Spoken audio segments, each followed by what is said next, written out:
दोस्तों, विपक्षी नेताओं ने सनातन पर अनाप शनाप बयान देकर बीजेपी को फुलटोस दे दी है।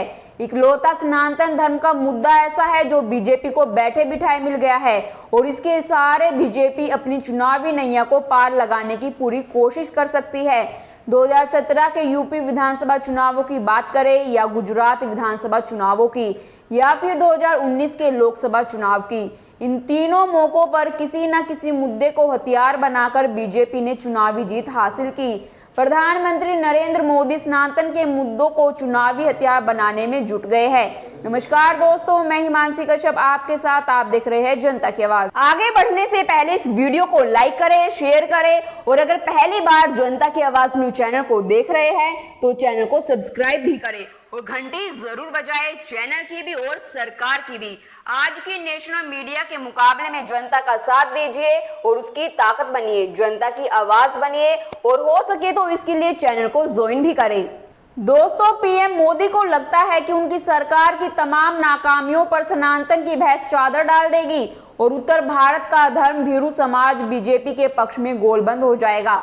लेकिन ऐसा करते हुए वे भूल जाते हैं कि सनातन के विरोध में उठी सभी आवाजें संविधान की कट्टर समर्थक है, जो एक समाजवादी और धर्मनिरपेक्ष गणतंत्र और समता, स्वतंत्रता और बंधुत्व पर आधारित है। दोस्तों, लगभग 9.5 साल पहले संसद की सीढ़ियों पर माथा टेककर और संविधान की शपथ लेकर भारत के प्रधानमंत्री की कुर्सी संभालने वाले प्रधानमंत्री मोदी को क्या ये नहीं सोचना चाहिए कि उसी संविधान के समर्थक सनातन का विरोध क्यों कर रहे हैं? कहीं ऐसा तो नहीं है कि एक ही शब्द को अलग अलग संदर्भों में समझाया जा रहा है। वैसे भी सनातन विशेषण है, ना कि संज्ञा। सनातन का अर्थ है शाश्वत। हमारे प्रधानमंत्री जी को स्पष्ट करना चाहिए कि उनके लिए सनातन का क्या अर्थ है और वे क्यों मानते हैं कि विपक्ष का गठबंधन सनातन के खिलाफ है। हमें यह नहीं भूलना चाहिए कि इस देश में जब जब शूद्रों स्त्रियों को अधिकार देने का प्रश्न आया, सनातन धर्म की परंपराओं की दुहाई देकर उसका विरोध किया गया, चाहे सती प्रथा पर रोक का मसला रहा हो या फिर मंदिरों में शूद्रों के प्रवेश का। सनातनियों ने इसका खुलकर विरोध किया, यहाँ तक कि सनातन के नाम पर ही ब्राह्मणों ने शिवाजी का राज्याभिषेक करने से इनकार कर दिया था और जनता के महान राजा शिवाजी को बनारस से गागा भट्ट को बुलाकर राज्याभिषेक कराना पड़ा था। बाएं पैर के अंगूठे से तिलक किया, ऊपर से ढेर सारे उपहार और पैसे भी ऐंठे। ज्योतिबा फूले और सावित्रीबाई फूले ने जब शूद्रों के बच्चों और बालिकाओं को शिक्षा देने के लिए स्कूल खोला तो सनातन के नाम पर ही उनका कड़ा विरोध किया गया।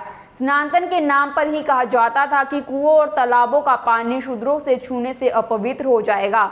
डॉक्टर अंबेडकर ने महाड़ में तालाब का पानी मिले इसके लिए सत्याग्रह किया था। महात्मा गांधी ने जब शूद्रों के मंदिर में प्रवेश का आंदोलन किया तो सनातन के नाम पर ही उनका कड़ा विरोध किया गया था। यहाँ तक कि कुछ साल पहले जब सुप्रीम कोर्ट ने सबरीमाला मंदिर में स्त्रियों के प्रवेश की अनुमति दी तो सनातन परंपरा की दुहाई देते हुए इसके विरोध में भीषण आंदोलन खड़ा किया गया। इस आंदोलन का समर्थन बीजेपी ने ही बढ़ चढ़कर किया था। सनातनियों के मुताबिक सामाजिक व्यवस्था मनुस्मृति से चलनी चाहिए। पीएम मोदी जी को बताना चाहिए कि मनुस्मृति सनातन धर्म का हिस्सा है या नहीं।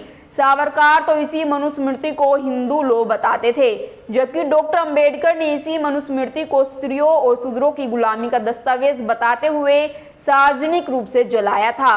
प्रधानमंत्री मोदी खुद को सावरकर और डॉक्टर अंबेडकर दोनों का अनुयायी बताते हैं, जो सिर्फ छल हो सकता है। दोस्तों, ना जाने कितने निर्दोष युवाओं और वरिष्ठ सामाजिक कार्यकर्ताओं और बुद्धिजीवियों के विरुद्ध सरकार के आदेश पर राजद्रोह का मामला ठोका जा चुका है। वे सभी जेलों में हैं। मौजूदा सरकार ऐसे सभी फैसले अपनी संकीर्ण हिंदुत्व राजनीति से प्रेरित होकर करती आ रही है। भारत में हिंदुत्व की राजनीतिक विचारधारा के प्रणेता समझे जाने वाले विनायक दामोदर सावरकर के प्रति आज के सत्ताधारियों का विशेष आकर्षण है। उनके पास विचारकों का सख्त अभाव है। संघ भाजपा का ना तो अपना कोई इतिहास है और ना ही कोई चमकदार विरासत। ऐसे में जहां किसी के वे अपने थोड़ा भी नजदीक देखते हैं, उसे अपनाने के लिए आतुर हो जाते हैं। हम जानते हैं कि संविधान के जरिए कभी ना बदलने वाली सनातन व्यवस्था को बदला गया। संविधान ने समता को महत्वपूर्ण माना और स्त्री पुरुष ब्राह्मण शूद्र का भेद खत्म किया। जिन शूद्रों को सनातन सिर्फ सेवा करने के योग्य मानता था, उन्होंने मुख्यमंत्री से लेकर राष्ट्रपति तक की कुर्सी संभाली और देश की सेवा की। आरक्षण जैसी क्रांति के जरिए शूद्र और पिछड़ी जातियों के बीच करोड़ों की आबादी वाला मध्य वर्ग विकसित हुआ, यानी जो हजारों साल में नहीं हुआ वह आजादी के 75 सालों के अंदर हो गया। संविधान ने एक कभी ना बदलने वाली व्यवस्था में परिवर्तन करके दिखा दिया। और पीएम मोदी जी जब कहते हैं 70 सालों में कुछ नहीं हुआ, तो दलित वंचित तबका आश्चर्य से उनकी ओर देखता है। जाति प्रथा के दंश से पीड़ित वर्गों के लिए जगत मिथ्या नहीं है, एक करूर हकीकत रहा है, जिसे बदलने के लिए उसने लंबा संघर्ष किया है, कुर्बानियों की मिसाल पेश की है। विज्ञान ने मनुष्य को चांद पर ही नहीं पहुंचाया, यह भी साबित किया है कि रक्त समूह किसी जाति या धर्म के आधार पर विभाजित नहीं है। कोई भी ब्लड ग्रुप कहीं भी पाया जा सकता है। हमारा संविधान भी वैज्ञानिक चेतना को बढ़ावा देने की बात कहता है। इसलिए जब पीएम मोदी सनातन के पक्ष में झंडा बुलंद करते हैं तो ऐसा लगता है कि शूद्रों और स्त्रियों की आज़ादी उन्हें रास नहीं आ रही है। उत्तर हो या दक्षिण भारत, सनातन के विरोध का हर स्वर जाति व्यवस्था और वर्ण व्यवस्था से उत्पीड़ित लोगों की आह समझी जानी चाहिए।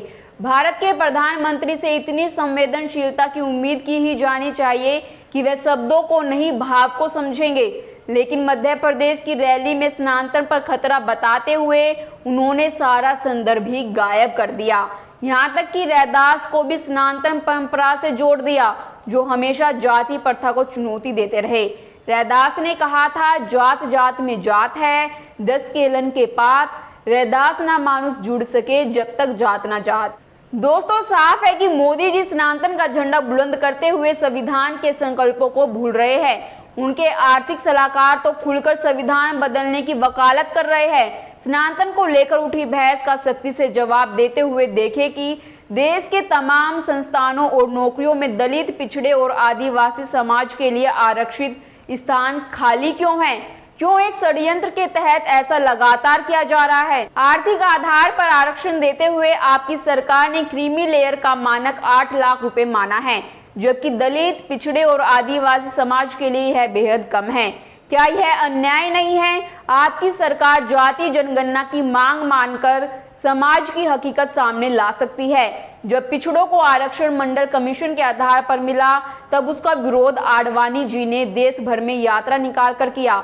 उस समय आप स्वर्ण थे और यात्रा का प्रबंधन आप ही कर रहे थे। 52% आबादी वाले पिछड़ों को आरक्षण मिला, जिन्हें सदियों के बाद भागीदारी का अवसर था। तो क्या ये सनातनी नहीं थे या नहीं है? आज बीजेपी जिस ऊंचाई पर है वह कमंडल की देन है, जिसका जन्म मंडल के विरोध में हुआ था। निजीकरण के माध्यम से आरक्षण आपने खत्म किया। तो क्या दलित, आदिवासी और पिछड़ों को सनातनी नहीं मानते? पीएम मोदी डॉक्टर अंबेडकर और उनके बनाए संविधान के प्रति बार बार श्रद्धा व्यक्त करते हैं। अगर वो ऐसा अब भी है तो इसके लिए अनंत शुभकामनाएं। आपकी इस मुद्दे पर क्या राय है, कमेंट कर जरूर बताइएगा। और बाकी खबरों के लिए देखते रहिए जनता की आवाज।